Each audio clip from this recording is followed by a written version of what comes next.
വഴിക്കാണ് ഞങ്ങൾ വന്നത്. നല്ല മനോഹരമായ കാഴ്ച, എന്തൊരു ഭംഗി.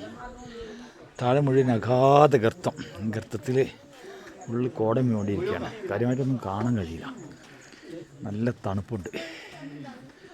ഡിസംബർ മാസമായതുകൊണ്ടായിരിക്കും, വിൻ്റർ. ഇതിങ്ങനെ അറവ കേവിലേക്കുള്ള എൻട്രൻസ് ആണ് കാണുന്നത്. കേവിനുള്ളിലേക്ക് പോയിക്കൊണ്ടിരിക്കുക. ഒത്തിരി ആൾക്കാർ വളരെ സന്തോഷത്തോടെ തിരിച്ചു വരുന്നുണ്ട്. മിക്കവാറും അറവ കേവ്.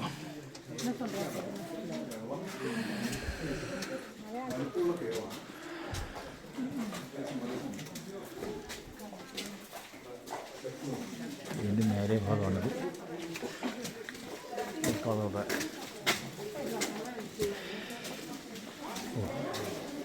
കേവിൻ്റെ ഉൾവശത്തേക്കാണ് പോകുന്നത്.